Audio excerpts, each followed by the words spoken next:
the Agni Pariksha of Ma Sita is narrated differently Very from differently. what we hear nowadays. Yes. So what's your opinion on it? Like how and why it is portrayed different and what is actually authentic? Coming to what is authentic, it's Valmiki Ramayana. Because Valmiki was a contemporary. Mata Sita went and stayed in his ashram.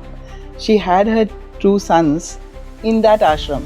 So who better to know the truth than him? How did Valmiki know that he was writing this about a contemporary person but not a part of his imagination? Valmiki starts the Ramayana with this. Valmiki asks his Guru Narada a question. Om vasmin sampratam loke gunavan kascha viryavan dharmagnyascha kritagnyascha satyavakyo ridavrataha. He is asking, is there such a person amongst us? He is not talking about an imaginary person. And Narad, he thinks for a bit and then he says, yes, there is. He says that person is Sriram.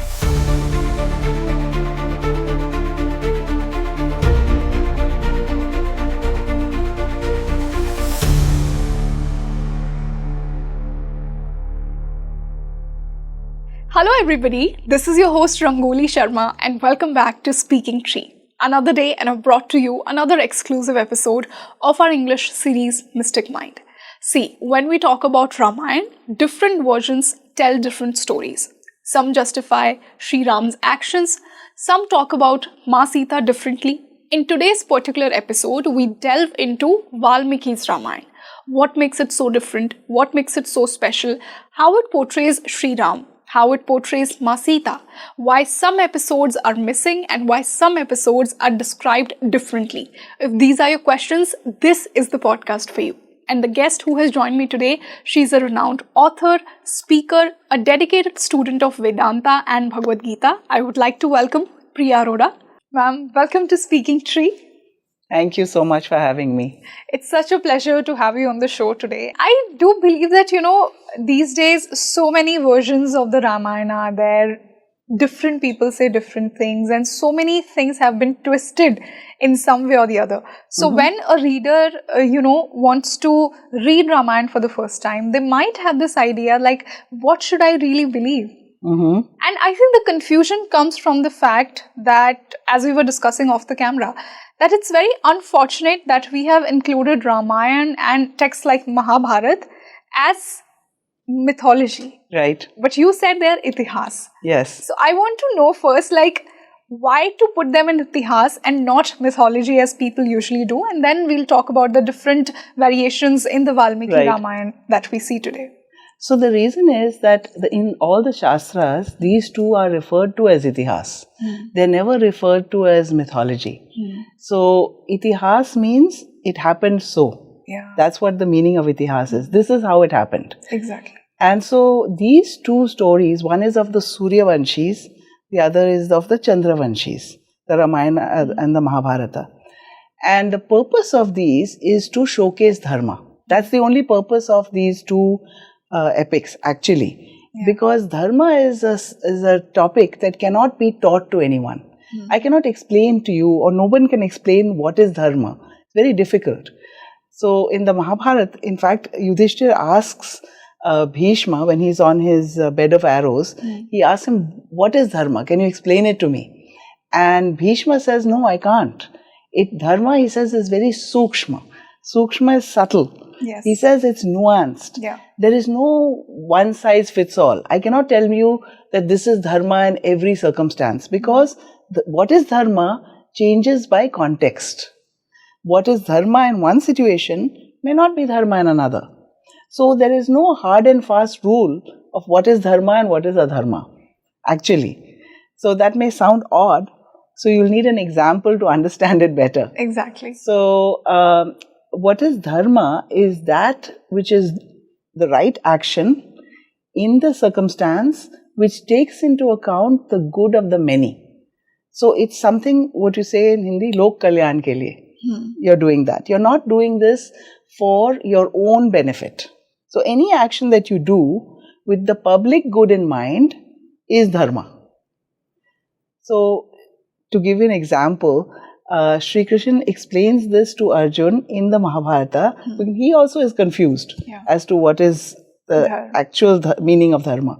So he tells him a story. He says there was a sadhu Baba called Kaushik, and he was sitting on the banks of a river. And a man comes running by, and he's being chased by robbers. And he runs and runs, and he's out of breath, but he's running, and he hides behind a tree. And the sadhu sees him where he's hidden. And then the robbers follow him. They ask the sadhu, did you see somebody going there? And he knows that they are, dakus who've come to chase this poor man. And he thinks to himself, he says, if I tell a lie, then that'll be against what he thinks is his dharma. Yes. He says, I can't tell a lie because I am a sadhu Baba. Truth so is I have heart. to tell the truth. Yes. But then he doesn't think that by telling the truth, he's causing damage to somebody. Right? But he does. He tells the truth. He says, I can't lie. So he tells him he's hiding behind the tree. And they go and they kill the guy and rob him. Now, you have to think, in this circumstance, was he doing a dharma or adharma? What do you think it was? I think in his eyes, he was doing the right thing. He was telling the truth. So it was dharma according to him. But as you said about the lok kalyan part, it harms somebody. It harms somebody. So it's actually not dharma. Yeah. He thought he was committing dharma. And what this story tells you is that with good intention, sometimes we do the wrong thing, thinking we're doing the right thing. So it's very difficult to understand the true meaning of dharma. What is dharma and what is adharma? It's not easy to distinguish sometimes. And one of the biggest examples of this is again in the Mahabharata. It's there in the Ramayana also, but Mahabharata illustrates this very clearly. So Bhishma Pitama was one of the most upright individuals in the Mahabharata. So he makes a promise when he's 16 years old that he will never go against the throne of Hastinapur. And he will never sit on the throne, but he will always support it. He will always never go against the throne of Hastinapur. Now, fast forward to when Draupadi is brought in and they're trying to disrobe her. He was sitting there in the Sabha. He could have stopped it because he had the power and the position to do so. Exactly. But he sits silently. And he sits silently because in his mind, he's keeping his promise that he will never go against the throne of Hastinapur. The throne of Hastinapur is doing this. So he doesn't oppose. So was that a dharma or adharma?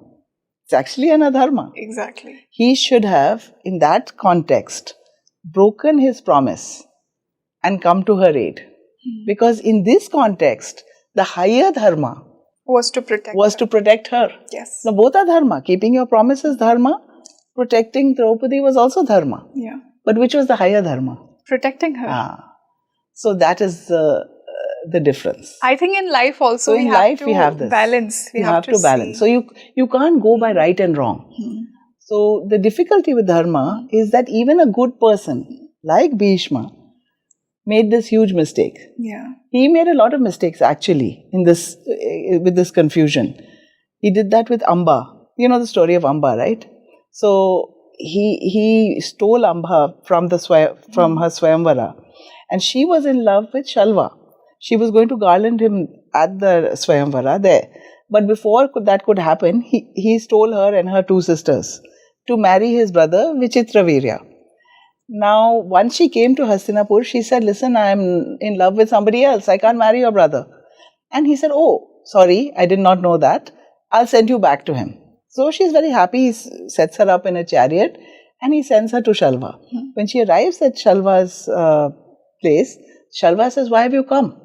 I can't marry you because Bhishma defeated me. So I can't marry you anymore now. Now you go marry him. So he rejects her. And so she comes back to Bhishma and she says, now you marry me. And Bhishma says no, because he's taken a promise to remain brahmacharya. He says, I can't.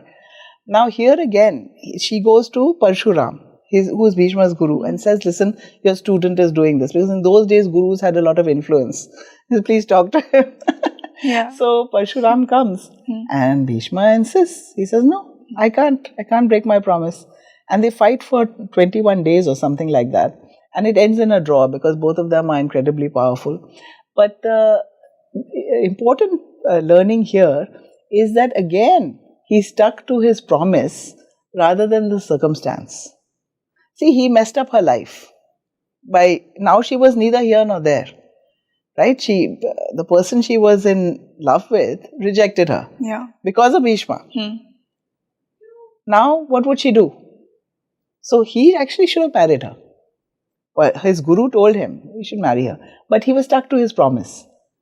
So many times in life one does this. You think you're doing the right thing, but you're actually causing harm. To somebody else. Yeah, he caused her great harm. Yeah. Which is why she came back as Shikhandi.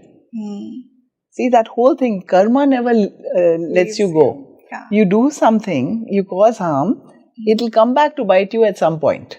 Yes, definitely. If not in this life, in the next life, if not in the next life, in the life after that. Yeah. But karma finds you. As they say, your karma follows you in every lifetime. Whatever is left, follows you. It comes back as your prarabdha, your destiny. Absolutely. In fact, there's a wonderful shloka on this. The shloka says that just as a calf finds its mother amongst 1,000 cows, the same way karma finds you. Destiny will find you. Wow. The same way. Just as that little calf goes and finds its mother. No matter how many cows the mother is sort of lost in. Yes. It'll find the mother. Okay. So ma'am, now coming back to the different variations in Ramayana. Now talking about Valmiki Ramayana, the Agni Pariksha of Ma Sita is narrated differently from what we hear nowadays. Yes. So what's your opinion on it? Like how and why it is portrayed different and what is actually authentic? Coming to what is authentic, it's Valmiki Ramayana. Because Valmiki was a contemporary. He lived at the same time. Mata Sita went and stayed in his ashram. She had her two sons in that ashram. So who better to know the truth than him? See, the other Ramayanas were written centuries later, actually millennia later. So, obviously, they are not Itihas. The only one that's history, actual, based on events that happened, is the Valmiki Ramayana. And the Valmiki Ramayana is very real. If you read the Valmiki Ramayana, there's nothing out of the ordinary that happens. Sriram in the Valmiki Ramayana is portrayed as a man. He's not portrayed as someone who has magic powers, divine powers. He was divine. He was a divine avatar. But in that avatar, he did not know his divinity in the Valmiki Ramayana. Whereas in the other Ramayanas, he's portrayed as more as a god. And the reason for that is bhakti.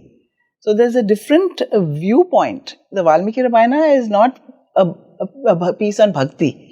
It's written to showcase dharma to you. And dharma of what? Of a man.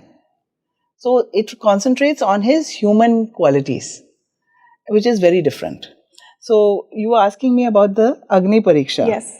So in the Agni Pariksha, in the other Ramayanas, they say that Sriram wants to test her purity. Yeah. And he asks her to do this to test her purity, which is very kind of like different from the Valmiki Ramayana. And actually, when you hear that, then you get a very wrong impression of Sriram. Because I think, why is he testing her purity? And they why call him Maryada Purushottam. And how can he be Maryada Purushottam if he's doing this? And then people bring out that he's a misogynist, that this is against gender equality, all this whole stuff, which is not what happened.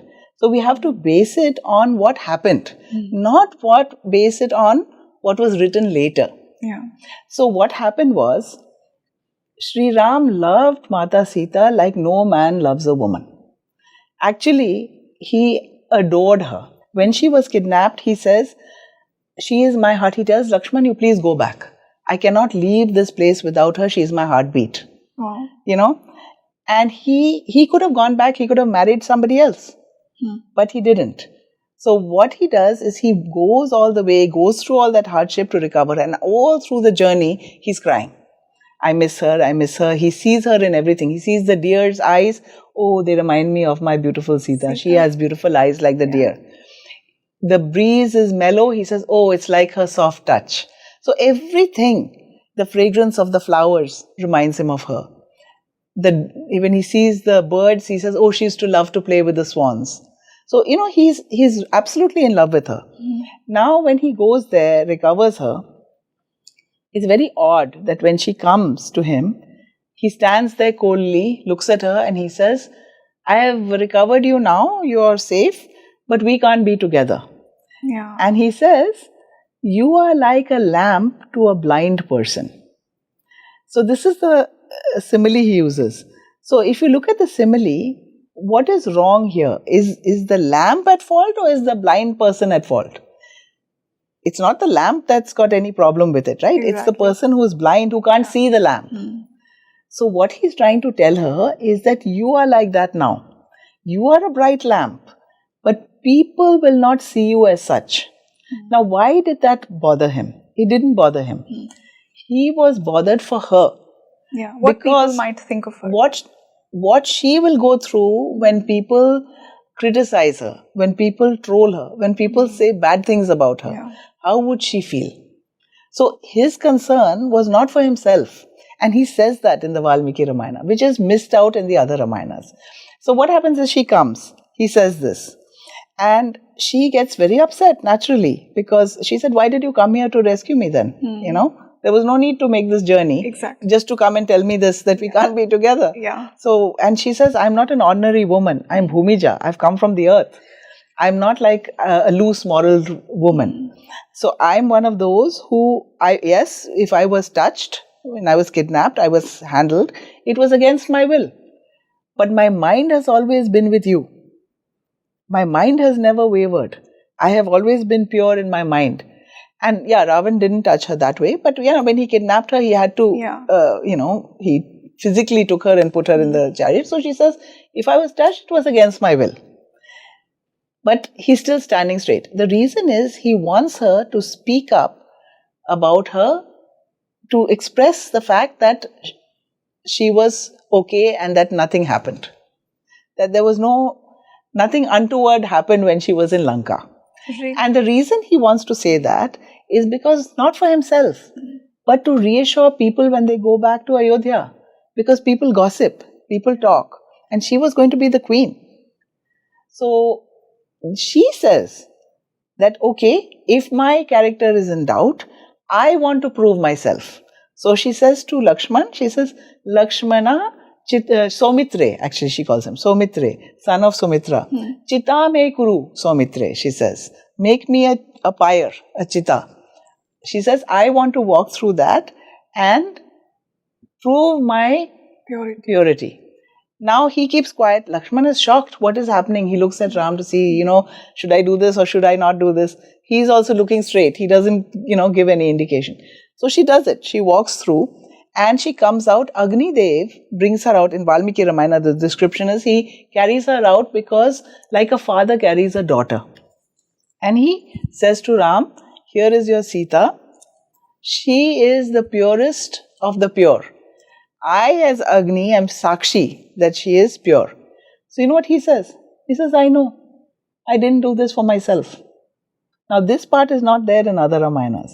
He says, I did not do this because I had any doubt about her. He says she is Vishuddha Trishu Lokeshu, which means purest of the pure in all three worlds. Yeah. Forget this world. He says, I know that. Nobody can be more pure-hearted than my Sita.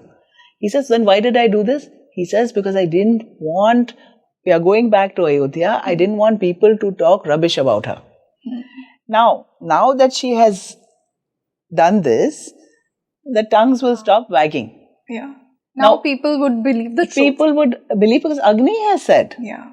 Agni is Sakshi. That's why when we get married, we go around Agni, right? Yes. Because Agni is Sakshi. Now Agni said she is pure. What more could people want? So that's why he did it. He did not do it for himself, which is what is wrongly portrayed in the later Ramayanas. So, ma'am, do you think that in the later versions of the Ramayana, they somewhere wanted to portray Sri Ram as a misogynist?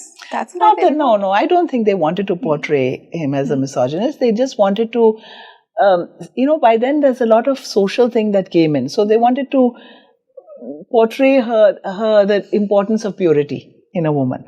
But it was very different in Vedic times. Actually, Vedic times, there was gender equality. I was really surprised when I studied the Ramayana and the Mahabharata.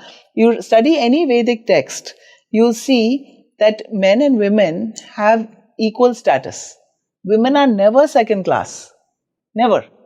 In no Vedic text. In fact, in the Ramayana, there's a little known fact in Valmiki Ramayana.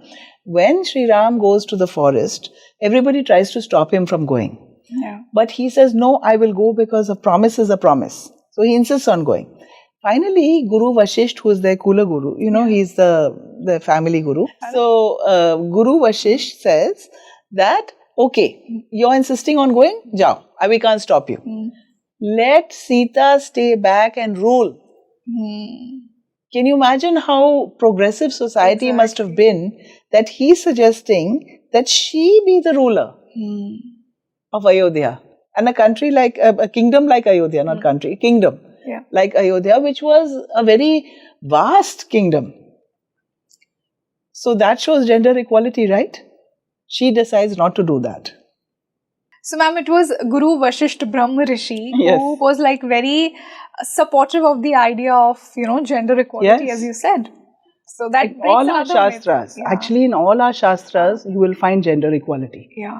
So the mother is given the highest place in our Shastras, more than the father. So that famous thing, it says from the Taittiriya Upanishad, it says Matra Devo Bhava. That's the first thing. Then Pitra Devo Bhava. Yeah. Right? True. So first is Matra Devo Bhava. So ma'am, talking about another very important incident, which is very differently portrayed in other traditions of Ramayana, is the Swayamvar of Ma Sita. There is no mention of that in Valmiki's Ramayana. No. Actually, what happens is that in the other Ramayanas, especially in the TV serials, they show that all these kings come from various places. It's on an appointed day. They all try, they all fail. Even some of them show Ravan coming. He also fails. Exactly. Then he gets, his ego gets bruised and he walks off in a huff and all this. No, none of that happens. In Valmiki Ramayana, they go to, actually Rishi Vishwamitra is a matchmaker. He is the Shadi.com of those times. So he actually decides that he wants to introduce Ram and Lakshman to Raja Janak, because he knows Raja Janak has two daughters. One is Sita, the other was Urmila. So he decides to do that. So after they finish, he takes them there to protect his yagya. He's doing a yagya, and he takes Ram and Lakshman there to protect that yagya. Once they're done, they were supposed to come back home. So Sri Ram says, if you're done with our services, we'll go back home now. He says, no, I want you to come with me. I want to show you Raja Janak's bow. He has a very nice Shiv Dhanush. Pinak. Yes, it's lying in his possession. It was given to his ancestor. Yeah. And it's lying in his possession and it's a wonderful bow. Yes. And I want you to see it. So they say fine and they go. And when the moment they walk in, they're really good looking boys. And fathers of girls, when they see good looking, boys from good family and, these educated and everything, eligible young men, he in his mind immediately thought, what wonderful match. These boys would be a wonderful match for my daughters. Yeah. But, he has this rule that you have to first lift that dhanush before you can even attempt to marry his daughter. So he set that as a bar because he didn't want any ordinary person to marry her. He wanted the person who married her to be really worthwhile. Somebody who was eligible enough. So it was a cut-off. So then the next day, they go there, they spend the night. The next day, Vishwamitra says to Raja Janak, he says, show the boys your bow. They would very much like to see it. So that bow comes, it's wheeled in. And then Sri Ram goes and he says, he tries to lift it. And he lifts it very easily, without any effort. He just goes and he lifts it. And then he tries to string it. And when he strings it so tight that the thing snaps. That's how it breaks. Yeah. When he's trying to string it. So in this, it's very natural. The story is nothing, there's no Swayamvara as such. People do come from time to time, at different times they come. to try their luck, and everybody failed. It's not like a Swayamvar. It was not a Swayamvar. Where at the same time different princes are standing. No. And the other thing in a Swayamvara is that the girl had the right to refuse. She didn't have to. She was not, some people say that, oh, is she some prize to be just given away like that in a competition? No. Yeah. The competition was not to consider her a prize. The competition was there as an eligibility criteria. Because they didn't want anybody who, was less than that. Raja Janak felt that no, anyone who couldn't do this is not worthy of her. So he set that as a cutoff. But if she didn't want to marry that person, the girl always had the right of refusal. So you see this even like in the Mahabharata, you see that. In different versions actually. In some version of this, she doesn't say this, in some versions she does. But the version where she does, Draupadi, when she says about Karn, when he tries to to shoot that fish's eye, she says, I don't want to marry him. Right? So that shows that even if he was successful, she had a will to say. She had the will. The woman had the right to say, I don't want to marry this person. So it wasn't a competition to just give her away as a prize. It was a competition to weed out unworthy people. Like you have a cutoff to enter college, right? Yeah. If you don't get the marks, makes sense. You can't even apply there. They have a cutoff, whatever that. Now it's very high, apparently. Yeah. Right? Some 95% or something. Even more than that. More than that, okay. Yeah. So that was what Raja Janak did. Okay. And also Drupad. He also did the same thing. Set an eligibility criteria. So ma'am, one more important question is that so many people question that how did Valmiki know that he was writing this about a contemporary person but not a part of his imagination? Like, do you find any proof in Valmiki's Ramayana? Actually, Valmiki starts the Ramayana with this. So, how it starts is Valmiki's guru is Narad. Because, Valmiki was a Daku actually. Yeah, and then he became Brahma Rishi by his Maharishi actually. He became Maharishi Valmiki by doing tapasya for years and years and years and chanting the Lord's name. And with that, he came out of his earlier profession and became a Rishi. So, in the Ramayana, it starts with a conversation between him and his guru Narada. So, the first line is that, Tapasvadhaya niratam, tapasvi vakvidam varam, Naradam pariprapracha, Valmiki munipungavam. Which means, Valmiki asks his guru Narada a question. So, what is that question?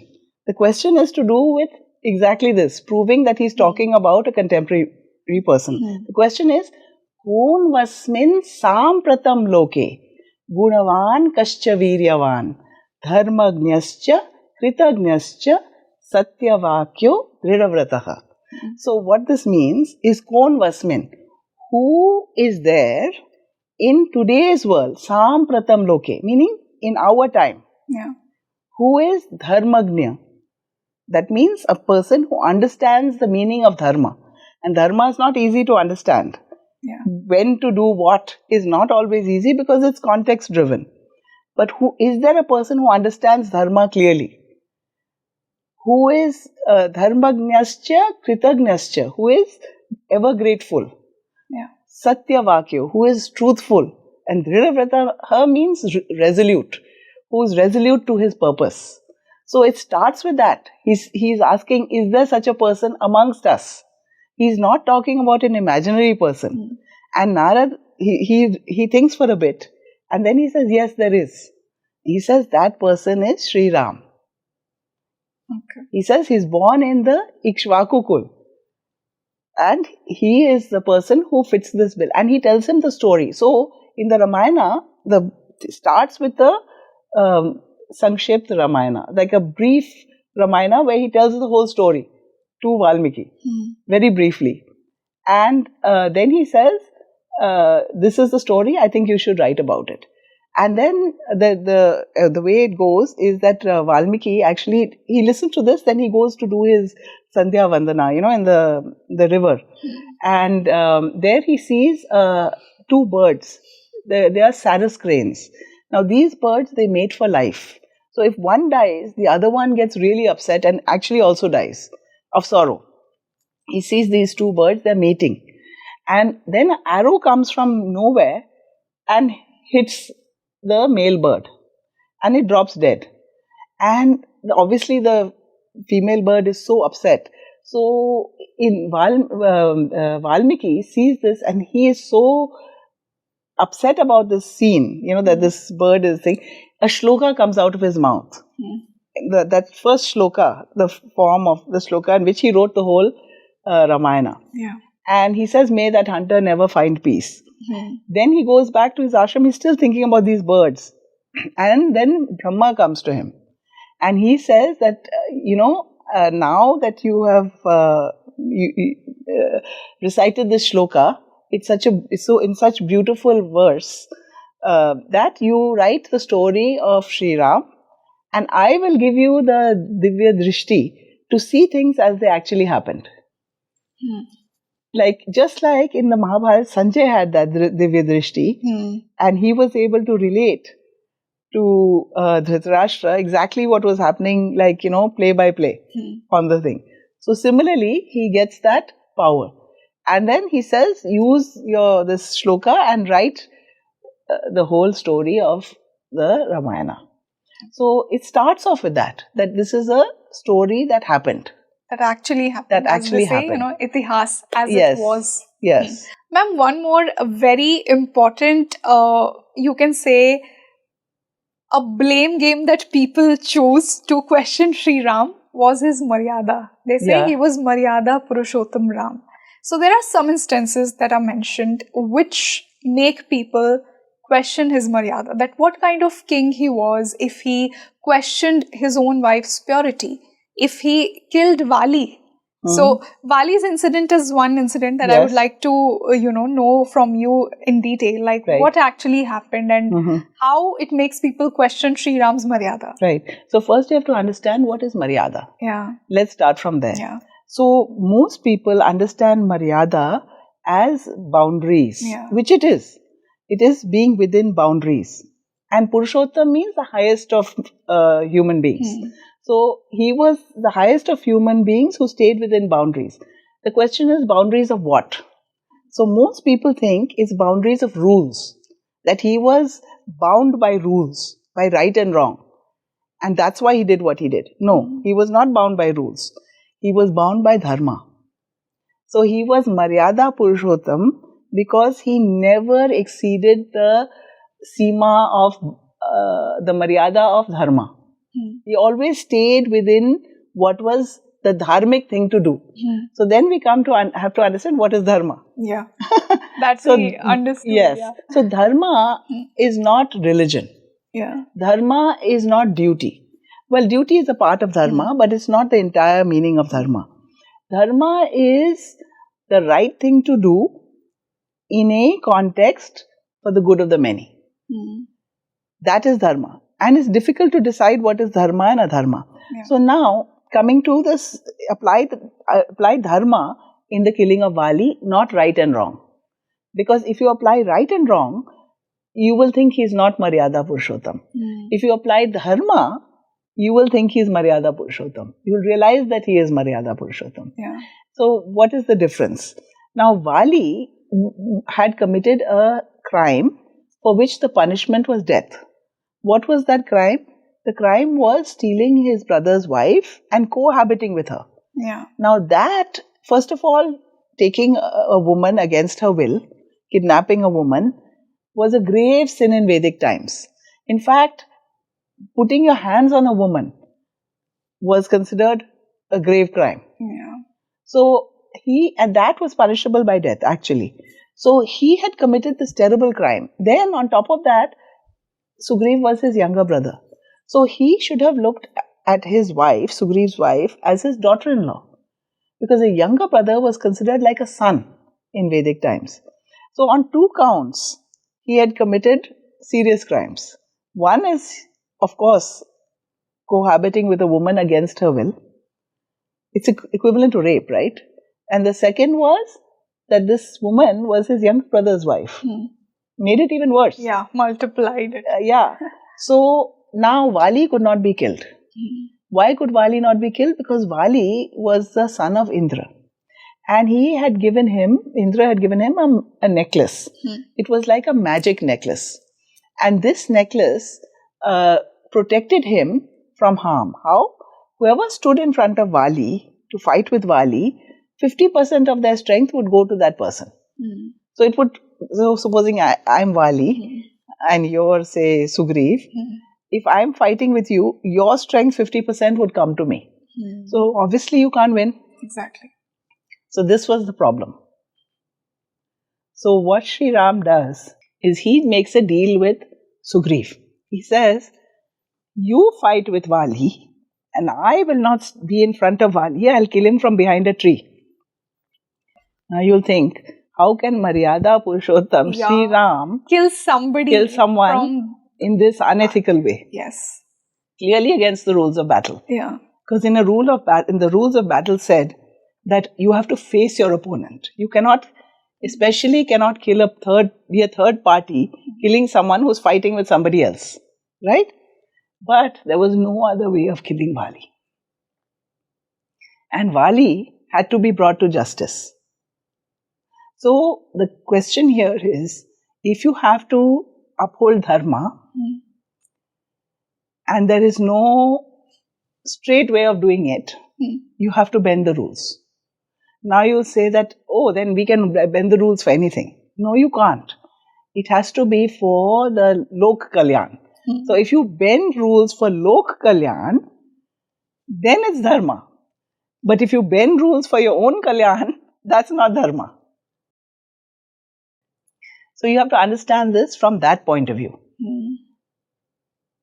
That there was no other way of bringing him to justice. So I'll give you a modern example. It helps us relate to it better. Yeah. So see, you can imagine if a terrorist is hiding in some undisclosed location. You can't get him. Now, what does our modern law say? You should bring a person to court, he should be tried, and he should be sentenced. Now, you can't do this because he's in some undisclosed location.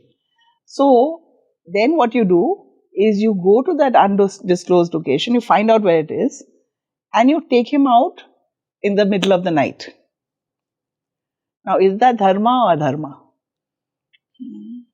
It is Dharma. Yeah. Why? Because that person is a thorn in society. That person will cause so much damage. So if you have broken the rules to bring justice to society, then that is not considered an adharma in this thought. So you have to look at the Vali incident from the point of view of dharma and not right and wrong. If you look at the terrorist incident from the point of right and wrong, you will say, no, we should let him be. We'll only try him once he comes to court, which is never. Which may be never. Yeah. And in the meantime, he's killing thousands of people. Right? That one person is then you have all the death of all those future people on your hands by not taking him out when you could have. So that is an example to just illustrate that dharma is something that is context driven. It's not right and wrong. Ma'am, one question that so many people have, even after all the, I would say, tapasya for Ma Sita, why did Sri Ram still separated from her? This is one question that so many people have. And to understand it better, what is Sri Ram's character, portrayal of his character, trying to teach us for today's time? What can we learn from it? There are two big questions. Yeah. So let's start with the first one that you asked me, and why he separated. So when they came back from Lanka, they lived very happily for 2 years. And then Sita says to him that she's pregnant. So he's so happy. He says, what can I give you as a gift? You've given me such wonderful news. So she says, I have everything. There's nothing I really want from you. But I do miss the ashrams because we were in satsang there when we were in Vanvas. in exile, we were in satsang. And that satsang was very peaceful and tranquil for me. So I would like to go visit for a few days some ashram and get blessings for our unborn child also. So he says, no problem, tomorrow I'll arrange it for you. And she goes. Then he goes because he had a habit of finding out, he did market surveys. So he used to find out the actual feelings of the people. And you can only know the actual feelings in a survey, which we do even nowadays, where you say that it's anonymous. People will not know the answers. You just collect market survey. That's how market surveys are done. He did the same. He was very advanced. So he had a whole lot of people who would go and mingle in. They were actually had regular jobs. So one was a dhobi, another was a carpenter, whatever. So that day, the dhobi came to give him news of the marketplace. So the dhobi's name was Bhadra. So the dhobi comes and he says, Bhadra, is everything good in the city? Are people happy? And Bhadra says, yeah, everything's good. And then he looks at Bhadra's face and he says, yeah, Bhadra, you're hiding something from me. Tell me the truth. Bhadra says, no, everything is good. So he says, no, you have to tell me.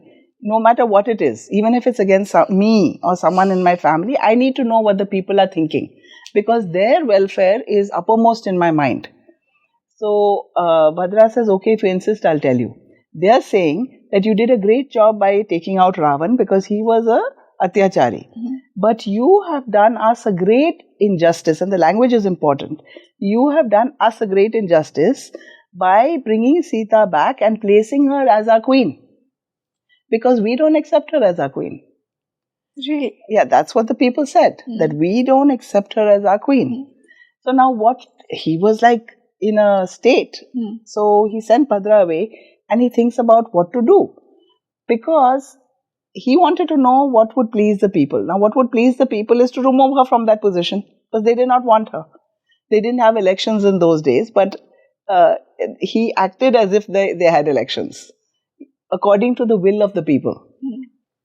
So he thinks about it, and there are only 4 options he has, actually. If you think about what he could have done, the first option was to ignore it. Basically to unhear what he heard, which he can't do as a dharmic king.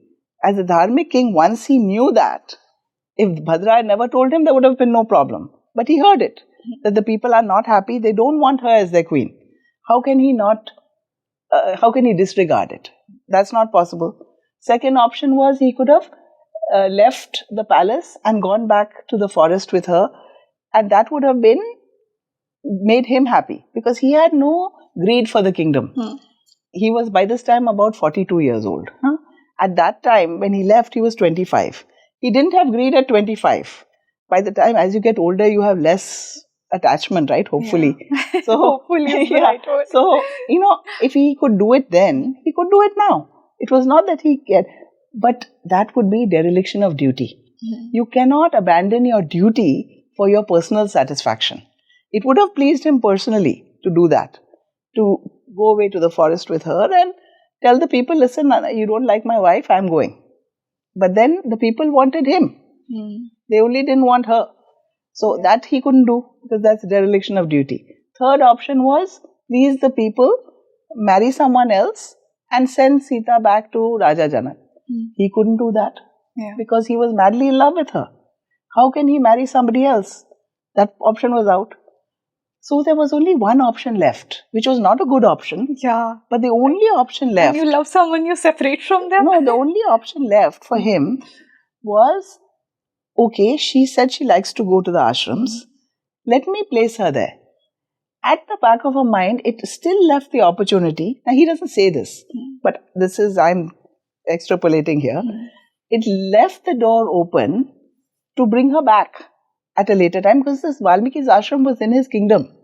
He didn't drop her in a forest, which is what they show again sometimes in serials, that he dropped her in a forest and went. Yeah. No, they didn't drop her in a forest. He sent her to Valmiki's ashram because he knew she would be taken care of there. He knew she would be happy there. Now, would she be happy without him? No. Would he be happy without her? No. But what was the option? He had to pick from some option from the bad options. Because whatever option he did, there was his Pati Dharma and his Raj Dharma. They were at odds here. Yeah. He could only do one. So he picked his Raj Dharma. Now, people criticize that. They say, but it's a situation where no matter what he did, people would criticize. If he picked his Pati Dharma, look at him, he left his whole kingdom and he went off just because for his own pleasure. Right? Because he was in love with her. So he abandoned the kingdom for her. People would have said that. Now he put her in the ashram, people say, oh, look at him, he left his wife. So, it was like a no-win situation, to be honest. And the second part of your question, which I know that was a long deviation, but it's important to understand it for the second part of the question, which is, how does it help us today? Yes. So, all these texts are about Dharma. And Dharma is Sanatana, which means it is forever. Yes. Sanatan means for all time. And why is it for all time? Because the right action in the context for the good of the many is never out of style. That concept is a concept of humanity. It's not a religious concept. This thing is forever. And so that's what we have to learn, that in our actions, to always try and do the right thing. There's that saying, do the right thing. What is do the right thing? Do the right thing is context-based. What is right in one context is not necessarily right in another. But if we keep that in mind, that we will always do what is dharma, always what is right in the context for the good of the many, for the overall good, not for our personal good. Because the moment you look at your personal good, it becomes selfish. And then it's actually most likely to be a dharma, not dharma. It's likely to be a dharma. Because the more selfish we are, the more adharmi we are. So what this whole Ramayana, Mahabharata, Puranas, they all teach you the same lesson. Exactly. Is practice dharma in every action. And that never goes out of style. Yeah. And in every point of time, it's applicable. It's applicable forever. Yes. Because circumstances change. Yeah. But the thinking doesn't change. And the lessons don't change. Yeah, definitely. The lesson of doing the right thing. So I'm sure that today's podcast was a very myth-breaking podcast for my audience, and especially it showed them the true light of Valmiki's Ramayana, because as we discussed, there are different traditions telling different stories, but we should stick to authenticity, because as ma'am said, that Valmiki did not write about an imaginary character. Exactly. He was a part of that time. Yes. So, thank you so much, ma'am, for joining us today for this wonderful discussion. Thank you for having me. I always love talking about the subject. And we loved hearing from you, I'm sure. Thank you. Thank you. So, as I said in the introduction itself, today we delve deeper into Valmiki's Ramayana. What made it so different? What made it so special? I hope you got your clarity why some incidents are narrated differently in Valmiki's Ramayana and why is it so special. So, do let me know in the comment section, how did you find today's podcast? This is your host Rangoli Sharma with you. I'll see you in another one. Namaste.